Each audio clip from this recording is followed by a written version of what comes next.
Welcome to Vijay पथौल exam preparation. तो आज की क्लास में हम कुछ इंग्लिश के मिक्स क्वेश्चन करेंगे जो आपके पटवारी के एग्जाम में आ सकते हैं। तो आज हम आपके लिए कुछ मिक्स क्वेश्चन लेकर आए हैं। तो देखेंगे इसका first question, the Taj Mahal is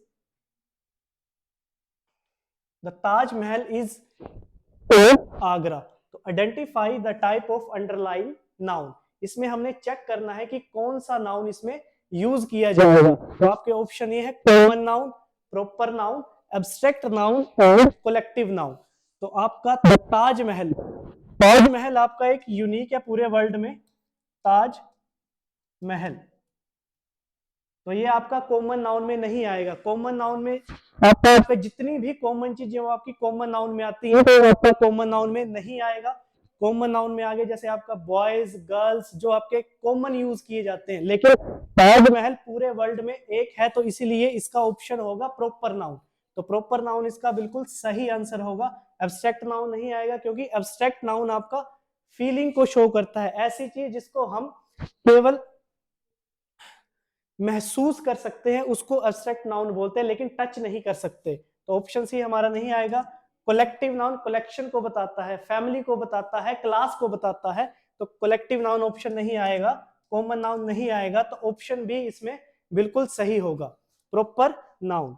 next question देखेंगे इसका, you dash are responsible for your success and failure.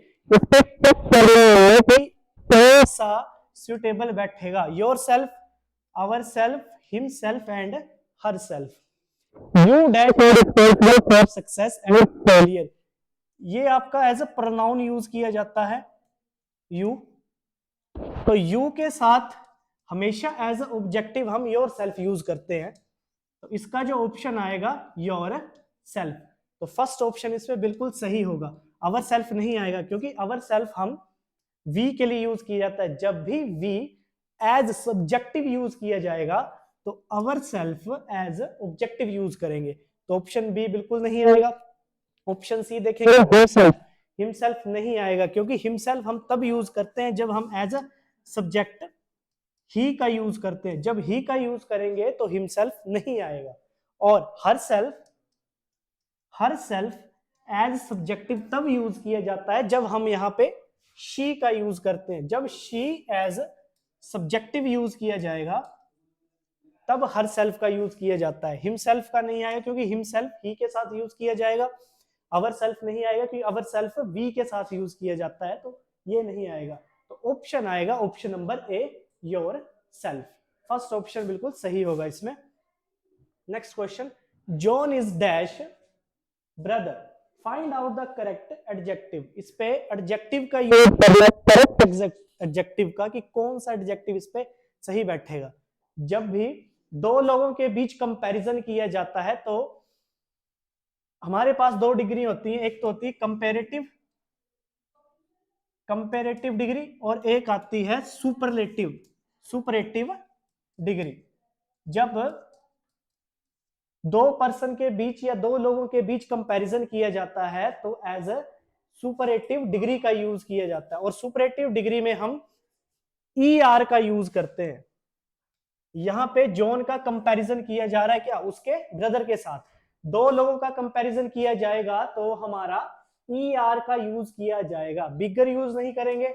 अगर यहाँ पे ओल्डर यूज किया जाता तब ऑप्शन चेक कर सकते थे हम, तो इन दोनों में से कोई ना कोई ऑप्शन आता। लेकिन यहाँ पे दो लोगों के बीच कंपैरिजन किया गया है। जब दो लोगों के बीच कंपैरिजन किया गया है तो John is my elder brother. Comparative degree में हम एक इंसान को कई लोगों के साथ कंपेयर करते हैं, जैसे Ram is the strongest boy in the class. जब हम कई लोगों के साथ कंपैरिजन करेंगे तब कंपैरेटिव डिग्री का यूज किया जाएगा, जहां पे EST लगता है।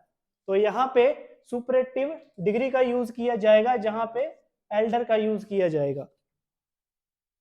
Next, these grapes dash sorry.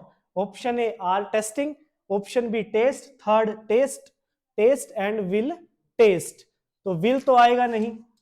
पहली बार दीज ग्रेप्स डैश सोर, ये आपका टेंस इनडेफिनेट टेंस है, आपका ये ऑन एक्शन टेंस नहीं है। अगर ऑन एक्शन टेंस नहीं है तो कॉन्टिन्यूस टेंस नहीं यूज किया जाएगा। दीज ग्रेप्स डैश सोर, यहां पे grapes as a plural use किया गया है, इसको प्लूरल यूज किया गया है, तो यहां पे एक टेस्ट नहीं आएगा क्योंकि ये ऑप्शन डी नहीं आएगा, ऑप्शन सी हमारा बिल्कुल सही होगा। These grape taste sour. Next question देखेंगे। Next week I am going to Indore dash 7 days। तो यहाँ पे एक प्रॉपर ऑप्शन चूज करना है जो यहाँ पे फिल इन द ब्लैंक्स में आएगा। फ्रॉम का यूज नहीं किया जाएगा। फ्रॉम का यूज हम तब करते हैं जब किसी चीज को किसी से निकालना हो, जैसे योगर्ट फ्रॉम मिल्क, या कहीं से हम आ रहे हो फ्रॉम दिल्ली, तो फ्रॉम का यूज किया जाता है। ऑफ का यूज नहीं आएगा। आपके बचे फॉर और सिंस, ये आपको दिखाएगा पॉइंट ऑफ टाइम को, एग्जैक्ट पॉइंट ऑफ टाइम को। सिंस का यूज पॉइंट ऑफ टाइम के लिए यूज किया जाता है, तो इस ऑप्शन नहीं आएगा। ऑप्शन आएगा ऑप्शन नंबर बी, क्योंकि ये पीरियड ऑफ टाइम को शो कर रहा है। नेक्स्ट वीक 7 दिनों के लिए कोई इंसान जा रहा है, मतलब ये पीरियड ऑफ टाइम को शो कर रहा है। जब पीरियड ऑफ टाइम को शो करेगा तो ऑप्शन आएगा यहाँ पे 4। सिंस नहीं आएगा क्योंकि सिंस पॉइंट ऑफ टाइम को शो करता है। जैसे कोई ईयर को शो कर देगा 1988, ये पॉइंट ऑफ टाइम है, यहाँ पे सिंस का यूज कर सकते हैं, बट यहाँ पे 4 का यूज नहीं आएगी। 4 पीरियड ऑफ टाइम को के लिए यूज किया जाता है। Next question, dash he was not well he performed magnificently. तो कोई एप्रोप्रिएट चूज करना है, बिकॉज नहीं आएगा। बच्चे आपके अनटिल और सिंस, सिंस आपका पॉइंट ऑफ टाइम को रिप्रेजेंट करता है, तो ये भी नहीं आएगा। एग्जैक्ट पॉइंट ऑफ टाइम को रिप्रेजेंट करेगा ये, इसलिए नहीं आएगा ये। ऑप्शन बचे आपके ऑल दो और अनटिल। अनटिल नहीं आएगा, यहाँ पे ऑप्शन होगा ऑल दो, क्योंकि ऑल दो का यूज करते हैं हम कोई दो डिफरेंट आइडियाज के लिए। इस क्वेश्चन में आपको दिया गया है कि ही वाज नॉट वेल, मतलब वो ठीक नहीं है या बीमार हो सकता है। ही परफॉर्म्ड मैग्निफिसेंटली, मतलब उसके बावजूद उसकी परफॉर्मेंस बहुत एडमायरेबल है। मतलब दो डिफरेंट आइडियाज का यूज किया गया है। दो डिफरेंट आइडियाज के लिए हम यूज करते हैं ऑल्दो, या फिर यूज करेंगे दो, या फिर यूज करेंगे इवन दो। 3 वर्ड्स का यूज किया जाएगा। ऑल्दो का यूज किया जाता है किसी फॉर्मल राइटिंग के लिए, और दो का यूज हम कैजुअली यूज कर सकते हैं। कैजुअली दो का यूज किया जाता है, और किसी स्ट्रॉन्ग स्टेटमेंट के लिए हम इवन दो का यूज करते हैं। ये क्वेश्चन की स्टेटमेंट पे डिपेंड करेगा।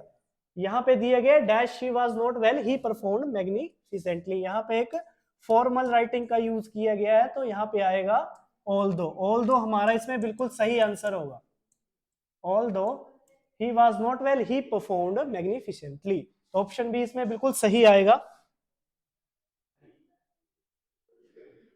Sohit maternal uncle is dash forest officer, यहां पे एक एप्रोप्रिएट आर्टिकल का यूज करना है हमने, तो नो आर्टिकल तो नहीं आने वाला इसमें। दा का यूज नहीं करेंगे।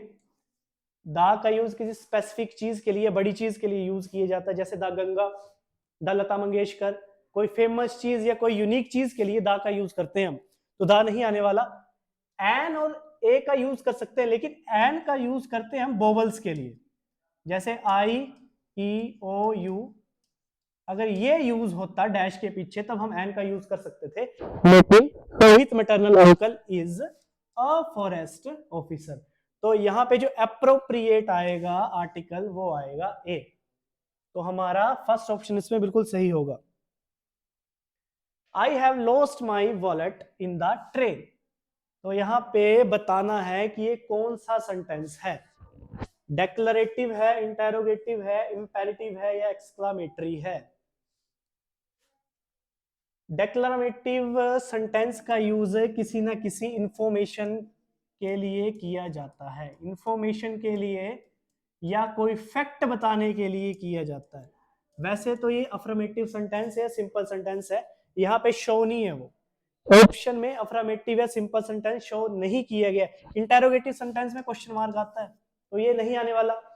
बचा क्या, इंपेरेटिव और एक्सक्लामेटरी। एक्सक्लामेटरी आपका सडन सोरो या सडन जॉय के लिए यूज किया जाता है, और उसके साथ साइन यूज किया जाता है, साइन ऑफ एक्सक्लामेशन। यहाँ पे वो साइन प्रेजेंट नहीं है, तो ऑप्शन डी नहीं आने वाला। इंपेरेटिव सेंटेंस, इंपेरेटिव सेंटेंस किसी, जैसे मान लो सोरो के लिए या किसी हैप्पीनेस के लिए यूज किए जाते हैं, किसी ऑर्डर के लिए यूज किए जाते हैं, तो ऑप्शन सी बिल्कुल गलत होगा। इस पे ऑप्शन ए बिल्कुल सही आएगा। डेक्लरेटिव सेंटेंस, यहाँ पे एक इंफॉर्मेशन बताई गई है। डेक्लरेटिव सेंटेंस वैसे फैक्ट के लिए भी यूज किए जाते हैं आपके, तो इस पे ऑप्शन ए आपका बिल्कुल सही होगा। Next question, provide an appropriate question tag. ये मैंने लास्ट वीडियो में भी बताया था कि क्वेश्चन टैग को कैसे सोल्व किया जाता है।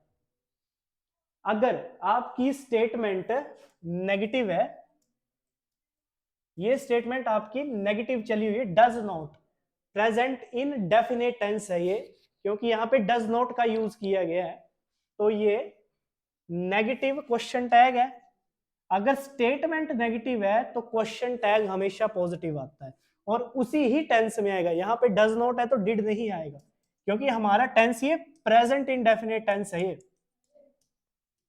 प्रेजेंट इंडेफिनिट टेंस होने की वजह से डिड ही नहीं आएगा, क्योंकि डिड ही का प्रयोग हम करते हैं पास्ट इंडेफिनिट टेंस के लिए। तो फर्स्ट ऑप्शन हमारा बिल्कुल नहीं आएगा।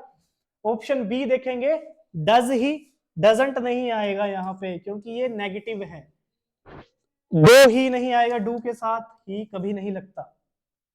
ऑप्शन बचा हमारा डज ही। अगर स्टेटमेंट नेगेटिव है तो क्वेश्चन टैग में फिल इन द ब्लैंक्स में पॉजिटिव डाला जाता है, तो ऑप्शन बी इसमें बिल्कुल सही होगा।